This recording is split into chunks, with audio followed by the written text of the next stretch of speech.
There is a saying floating around for years stating that you should never meet your heroes, your idols, your favorite celebrities. The reason as to why is because the version of our favorite hero that we are used to seeing is always playing a character and never letting us into their personal lives. We don't really know what's going on behind the scenes of these celebrities, whether they're Hollywood celebrities or internet celebrities. So our expectations get brutally crushed on the off chance that you actually get to meet them. Not me though. My favorite heroes are Spider-Man, Goku, and Lightning McQueen. Y'all stay safe though.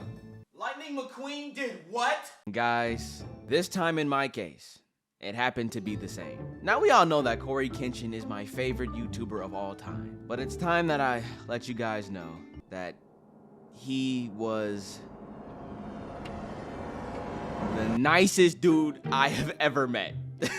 I know I had you guys' hearts pounding outside your chest. Did you really think that this video was about a bad celebrity interaction with Cory? Come on now, let me slap the real thing on here. Let's get into this video. Hello? Goku said what? Alright, so picture this. It's the year 2020, Animal Crossing is taking off, and COVID just turned 19. So R. Kelly wanted nothing to do with him. Social interaction was at an all-time low. So the extroverts, they went inside to sulk, while the introverts stayed inside and did the same thing. I'm gonna have to pull my introvert card here. I'm not gonna lie. For me, it really didn't change anything of how I interacted with life. I mean, it felt nice having access to like public stores now with like one guy in there, but even then he was too much. But then around that time, a small video game dev team, they band together to heal the world by making a quirky game with goofy bean people. That's right, Among Us. And you guys were there, so I don't have to tell you that Among Us kind of blew up on YouTube and TikTok. And at around this time, I happened to be the so-called TikToker. It's my birthday, guys. So I got the bright idea to make an Among Us kill animation because I saw a lot of animators starting to do the same thing. I remember making around like 4 and they each took off. I remember them having at least 1 million views each, and I was getting paid from TikTok at that time, and that's how I got my first Nintendo Switch. I was ecstatic. I'm not gonna lie to you guys. I started calling people, letting them know that, yo, we out the hood. Mom, you don't gotta work a day in your life. Go ahead and quit today. So my mom quit. I go on and make part 5, and then I go back upstairs to my mom and I tell her, yo, you need to tell them to rehire you, man. I struck gold in an economy that only takes diamonds. But we're not talking about the aftermath, all right? Because in between these Among Us animations, I decided to make some kill animations based off of YouTubers I watched and a couple popular YouTubers. If I remember correctly, it had Ninja, PewDiePie, and CoryxKenshin, of course. And that happened to be one of the most successful ones. So then a couple days pass, I'm back at the drawing board getting ready to make like the 4th part. And then I check my email because it's a new addiction I have, and I get an email that says, thumbnails for CoryxKenshin? Question mark, question mark? So now I'm seeing this as spam because literally the week after, I remember clicking a blue link and then seeing the command prompt flash in and out. So I know I got got. Gosh, bro, why are you like this?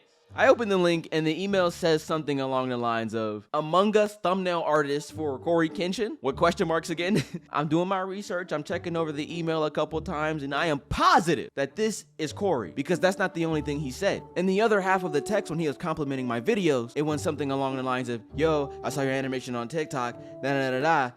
They were freaking fire. That was all the green lights I needed. So now, before I tell you guys about how excited I was when I found out this was CoryxKenshin, I do want to state that I am a 20-year-old man at this time, barely scratching man.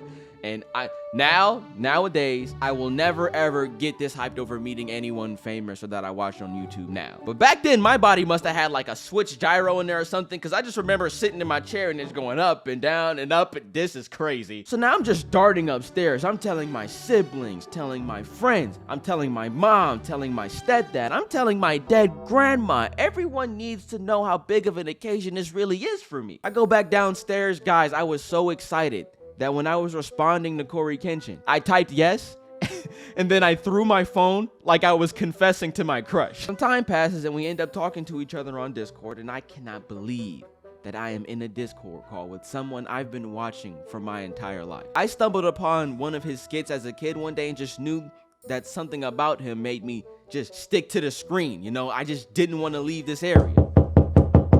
Hi, my name is Meat Muncherson, and I'm here to announce you the new 2023 Glazer of the Year Award. So then we start talking business. He wants me, Aeomationz, to, design some Among Us backgrounds for him. And I, Aeomationz, said yes.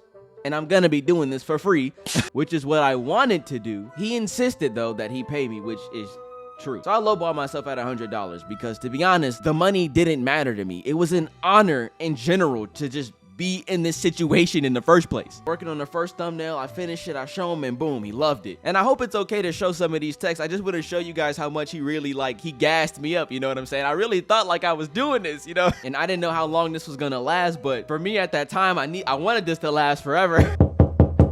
This is Meet Ryderson, brother of the great Meet Muncherson. I'm here to announce you, the new 2023 Meet Rider of the Year Award.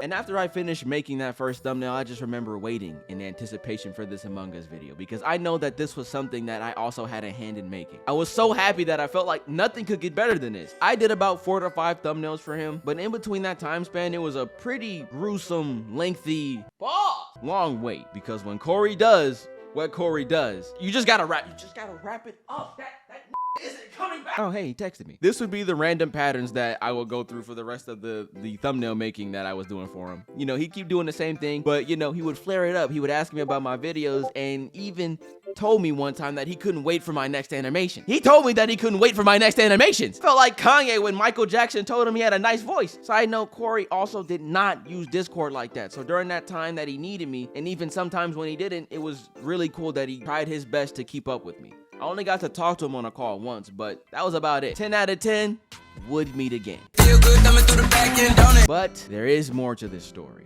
A side of this story that I can say is weird, and it troubles me a lot, but I think this sort of transparency between me and you as a creator and a viewer will show you guys all the work that I've been putting in to overcome whatever this phase was. Now, I can't sit here and lie and act like during 2020 times my life was perfect or even okay. I had a long string of depression, and I was just coming out of a really bad breakup. What I usually did was, at the time, was, you know, watch Cory when I was sad, and that ended up building this parasocial relationship with Cory. These are bad, by the way. These aren't good whatsoever. So then time passes, and I remember specifically moving out to Texas with my cousins and some animator friends, and living with them for a couple months. It was fun at the time, it really was. And with the living situation, since the only established YouTubers were Yo-Yo and Stanley at the time, they paid for mostly everything. And then, you know, Cheerio and Marcus would also lend in a hand, but me,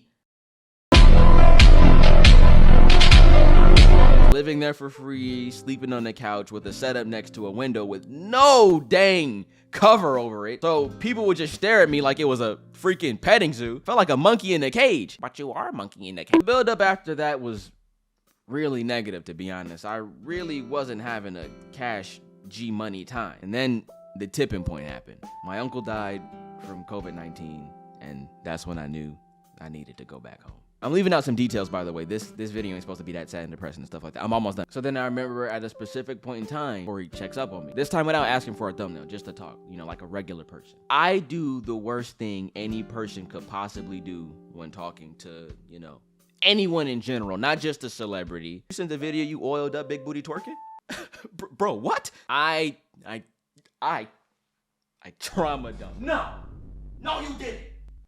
Ayo, please tell me that's not true. You didn't trauma dump. You're not like that. You're not like that. Ayo, you didn't do that. Please tell me you didn't. I committed one of the 7 deadly sins of online interaction. The idea that me and Cory were closer than what I thought, and me going through all of that, it made me think it was okay to drop all of this unneeded information, and it wasn't. I do want to preface, remember, this is CoryxKenshin we're talking about, so he was nice enough to respond and cheer me up and kind of counter that, but you know, he did what any normal person would do, and that is to separate yourself from the venom. Okay, I get it. I'm trying to As you can see, this is obviously something that Goku in a Hellbat suit with the lasso of truth couldn't get out of anybody. But you know, this is me showing you that it's okay to be excited to meet your favorite creators, and if they aren't a Minecraft YouTuber on the off chance, when they extend their hand to you by means of communication or interaction, it's okay to respond as well, because they're still human. But since they are still human, it's not okay to trauma dump or in fact dump anything on anybody. That's the end of the video. Spider-Man said what? Feel good coming through the back end, don't it? Ain't had to make a plan 3 months, get a plug to my brother in the trap, still rolling. Let's go. All my whole crew, yeah, see right.